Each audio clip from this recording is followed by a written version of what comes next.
ഇത് അച്ചൻകോവിൽ ക്ഷേത്രം. ഏറെക്കുറെ പേർക്കും അറിയാവുന്നത് തന്നെയാണ്. എൻ്റെയും കുറേ നാളത്തെ ആഗ്രഹമായിരുന്നു അച്ചൻകോവിൽ ക്ഷേത്രത്തിൽ പോകണമെന്നത്. എന്തായാലും എൻ്റെ ആഗ്രഹം സാധിച്ചു കേട്ടോ. അവിടെ പോകുന്നത് ഭയങ്കര റിസ്ക്കാണ്. കൊടും വനത്തിനുള്ളിലൂടെയാണ് കടന്നു പോകേണ്ടത്.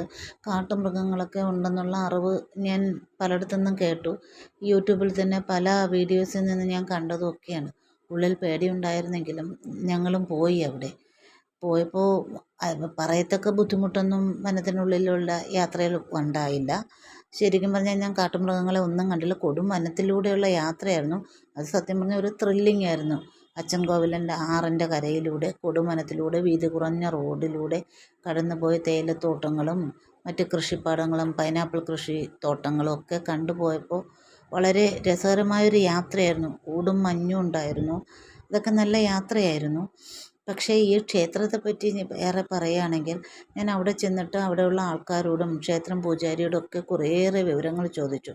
അവരിൽ നിന്നൊക്കെ മനസ്സിലാക്കി എന്താണെന്ന് വെച്ചാൽ കേരളത്തിൽ വിഷചികിത്സയ്ക്ക് ഏറ്റവും പേരുകേട്ട ക്ഷേത്രം എന്നാണ് ഇത് അറിയപ്പെടുന്നത്. ഏത് രാത്രിയിൽ ഏത് അസമയത്ത് ചെന്ന് അവിടുത്തെ മുൻവശത്തെ വാതിലിൽ ഒരു മണി കെട്ടിയിട്ടുണ്ട്. മണി അടിച്ചാലും പൂജാരി തുറന്നു വന്ന് പ്രസാദം കൊടുത്താൽ കൊണ്ടുവരുന്നയാൾ തിരിച്ച് നടന്നിറങ്ങി പോകും എന്നാണ് പറയുന്നത്. അത്രയ്ക്ക് പേരുകേട്ട ക്ഷേത്രമാണ് കേട്ടോ. ആ ക്ഷേത്രം കാണാൻ പോകുന്ന കൂട്ടത്തിൽ കുറച്ചൊരു 10-12 കിലോമീറ്റർ മാറി കൊടും വനത്തിനുള്ളിലൂടെ ഇത്രയും മനോഹരമായ മരങ്ങളുണ്ട് അതിനകത്ത്. നമുക്ക് സത്യം പറഞ്ഞാൽ ഓരോ വേരുകളുടെ ഇടയിൽ ഓരോ റൂമിൻ്റെ ഉള്ള മരങ്ങളാണ് കേട്ടോ. ആ മരങ്ങളും ഒക്കെ കണ്ട് ആ കൊടും വനത്തിൽ എന്ന് വെച്ചാൽ ഒന്നുമില്ല, ആൾക്കാരില്ല, അധികം തിരക്കില്ല, ഒന്നുമില്ലാത്ത വനമാണ്. പക്ഷേ ഫോറസ്റ്റിലെ ജീവനക്കാർ 1-2 പേര് അവർക്ക് ഡ്യൂട്ടിയുടെ ഭാഗമായിട്ട് ഉണ്ട്. അതിനകത്തൂടെ കടന്നു പോയാൽ കുംഭാവുരുട്ടി വാട്ടർഫാൾസ് ഉണ്ട്. വളരെ മനോഹരമായൊരു വാട്ടർഫാൾസാണ് കേട്ടോ. സത്യം പറഞ്ഞാൽ അവിടെ തിരക്ക് കുറവായതുകൊണ്ട് നന്നായിട്ട് നമുക്ക് കുളിച്ച് നല്ല രീതിയിൽ സമയം സ്പെൻഡ് ചെയ്തിട്ട് വരാൻ പറ്റിയ നല്ല ഒരു വാട്ടർഫാൾസാണ്.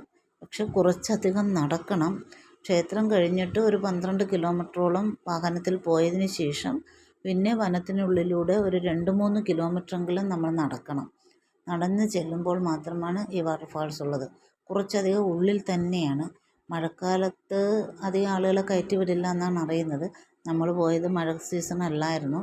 അതുകൊണ്ട് ഒരു പ്രശ്നമൊന്നുമില്ലായിരുന്നു. നമുക്ക് നന്നായിട്ട് കാണാൻ പറ്റി. ഈ ഡിസംബറിലാണ് ഞങ്ങൾ പോയത്. അവിടുത്തെ ക്ഷേത്രത്തിലെ ഉത്സവ സമയത്താണ് പോയത്.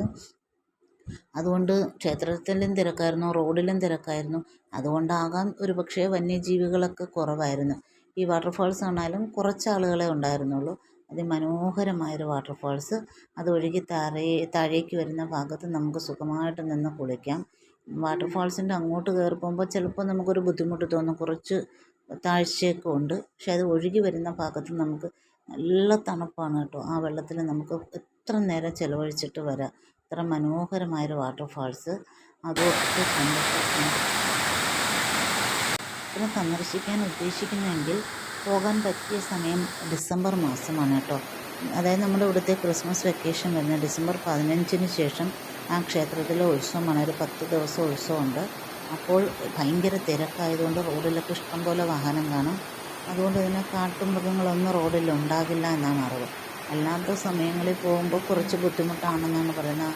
കാട്ടാനയൊക്കെ റോഡിൽ വരുമെന്ന് പറയുന്നത്. ഞങ്ങളും ഒരു ആനയോ എന്തിനെങ്കിലും കാണാമെന്ന് പ്രതീക്ഷിച്ചാണ്. ഒന്നും കണ്ടില്ല.